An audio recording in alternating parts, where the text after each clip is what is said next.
Hey, how's it going?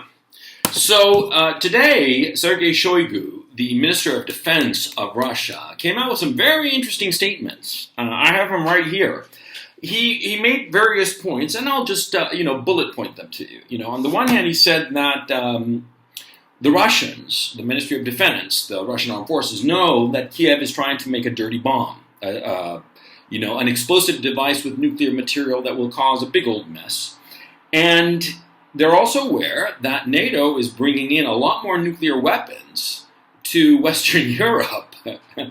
And of course, by the way, he doesn't mention this, but to add to that, both Finland and Sweden are saying that, yeah, it would be a hunky-dory idea for NATO to put nuclear weapons in Finland, right across the Baltic from St. Petersburg. Then it would be like, A-okay.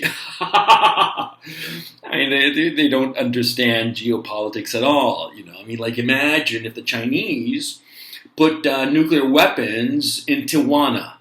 Do you think that the Americans would be very happy about that? I don't think so. Yeah, methinks not. And methinks that if the Chinese were to put nukes in Tijuana or Oaxaca, the United States would invade Mexico. I mean, boom, just like that. So what the fuck are these stupid Finns thinking? That party girl Santa Marin? I mean, come on. It's pathetic. But anyway, to go back to what Sergei Shoigu was saying, he says that they know about Kiev's attempts to make a dirty bomb. They know about NATO bringing in nuclear weapons from the United States to Western Europe. They know that NATO, and this I didn't know, by the way, they know that NATO has a military grouping that numbers now 30,000 troops right on Russia's borders, on Romania and Poland, and that they are going to be increasing them in the short term, according to Shoigu. And, if he says this, by the way, if any minister of Russia says anything, take it to the bank. Because these guys know, they know the game, the long game, that if you lie, you're going to get caught, and you're going to look like a fool, and nobody will believe you later. And so if you ever say something, you better have it, on the money, because it'll hurt you in the long run. And these guys are all about the long game.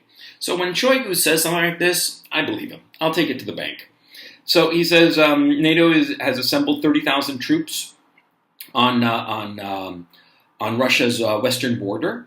NATO is creating new multinational battalion tactical groups in Europe, in Bulgaria, Hungary, Romania, and Slovakia. That I did not know, but now we do. And the main goal of these efforts is, of course, the destruction of Russia. I mean, that's how he views it, okay? And see, if somebody says, you're trying to destroy me, that's what he thinks. He's not making it up. He's not just saying words, okay? And they have actual meaning.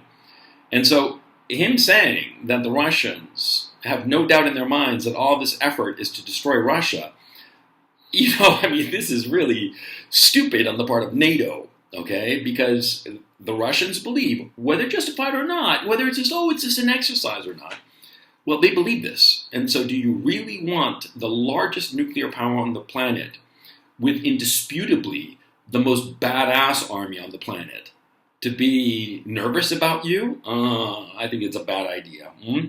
And finally, he says that Moscow and Minsk will continue to form a single defense space. Basically, Belarus they're going to consider it Russian territory. Anybody crosses into Belarus, it's like attacking Mother Russia, and fuck you very much.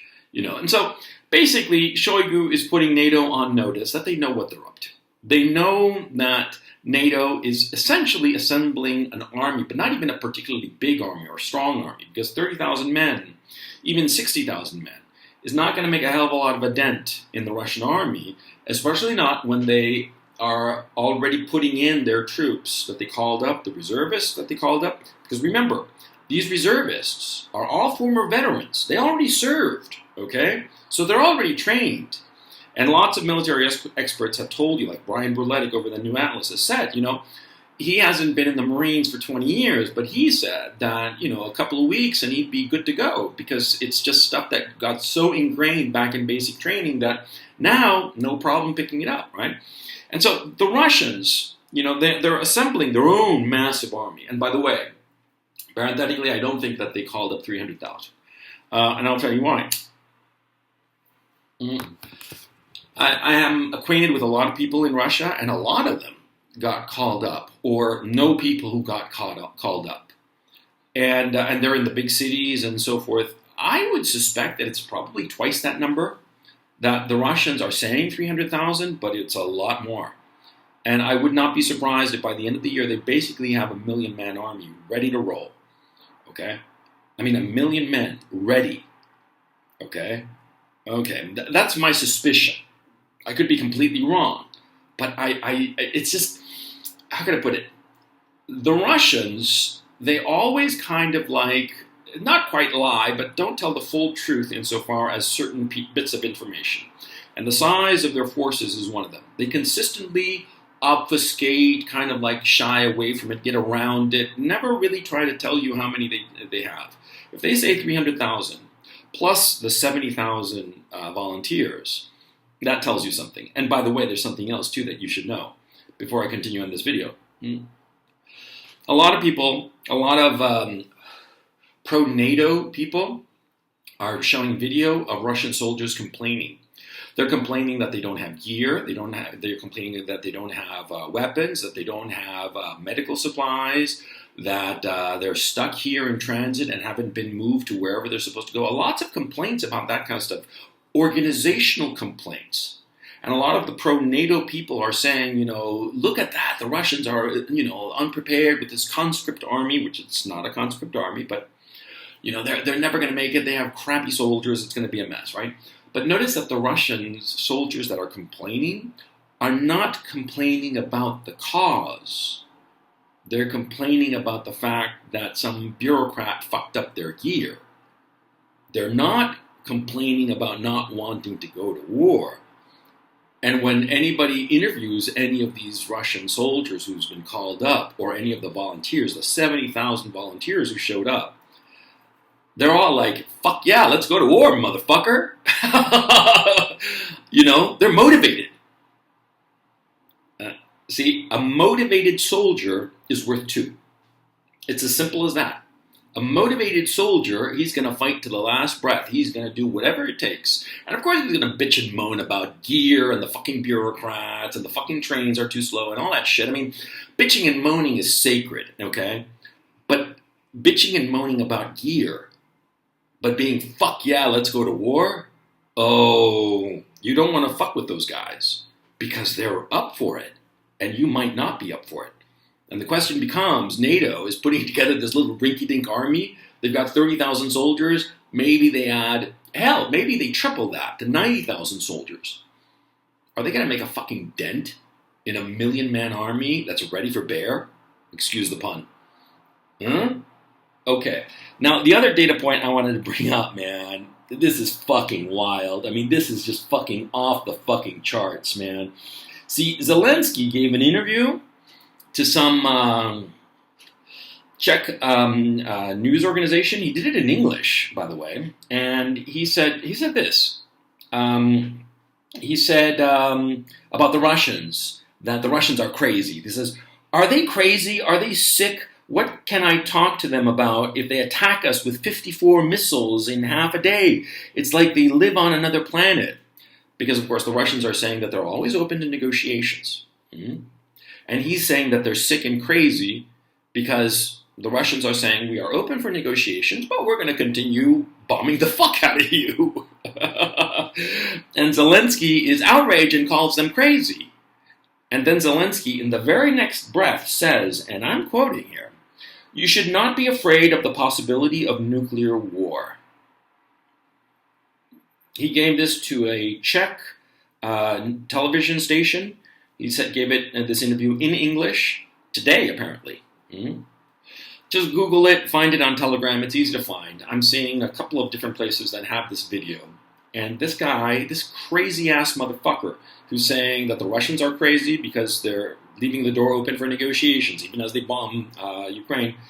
This crazy-ass, cokehead, degenerate motherfucker and kleptocrat. Let's not forget the $1 billion that he has that he didn't fucking earn by doing TV commercials and soap operas, right? This kleptocratic maniac is saying, you should not be afraid of the possibility of nuclear war. Turns out that he is the one telling NATO to bring nuclear weapons to the party. Now, the possibility that NATO goes head-to-head with the Russians, it's going to be terrible. It's going to be fucking awful. And I think that the Russians have figured that that's basically what's going to happen. I think the Russians are, from the very beginning of this war, the Russians didn't show their top-tier equipment, their best planes, their best rockets, their best air defense systems. It was always the second and even third-tier gear, Like they deployed the S-300 air defense systems, which is not their best. It's actually their third best, right behind the S-400 and the S-500. And apparently there's even a 600 and a 700. I don't know what the fuck that does, man. It must be just extraordinary. But the point, the Russians have been very careful about not using their best tanks. They didn't use the T-90 tanks that they had. They used the T-70s. The issue becomes, of course, why? And my thinking at the time was that they didn't want NATO to get a look at this gear so that they wouldn't figure out a way to counteract or countermand the advantages that this top-tier equipment has. And I think that's part of the reason, a big part of the reason, but I also think a big part of the reason is that they have it ready because I think that the Russians are prepared to go to war with NATO. And I don't think NATO has the balls for it or the stomach for it, but they want it. The cosmopolitan leadership class of the West, of the Americans and the Europeans, the Victoria Nulands and Anthony Blinkens and Olaf Scholz and all these people, Emmanuel Macron, who used to be a twink for the Rothschilds, right? That old crowd, they want a war. They want a war badly. Actually, I think that Macron is the only one who's sort of sensible and is like, no, let's negotiate, let's chill the fuck out. This is not a good thing, but nobody's paying attention to him. He's the lone holdout, if you will. All the others, Rishi Sunak, the new Prime Minister of Great Britain, all these guys. This cosmopolitan leadership class that does not care about the common people of the West and just views them as cows to be milked and then slaughtered, because that's a fact. They want a war with Russia. And many of them want a war with Russia for ancient ancestral reasons that I've discussed previously, and you know what I'm talking about. These people are psychopathic. Zelensky himself, he's a psycho. He's crazy to talk about, you shouldn't be afraid of the possibility of nuclear war, it's just a stroll in the park. What the hell are these people thinking? And by the way, the whole point of a nuclear weapon, if you ever think about it, is that, it's supposed to destroy a whole city. Why? To kill all the civilians? No, because there are going to be military targets that you can't hit, and you aren't going to know where they are. But that was the paradigm back in the 40s and the 50s and the 60s. Now, today, 60, 70 odd years later, with the kind of satellite intelligence, drones, and all the rest of it, and the precision missile strikes, even from the flying Doritos for crying out loud, those $10,000 drones are going to hit the money every single time.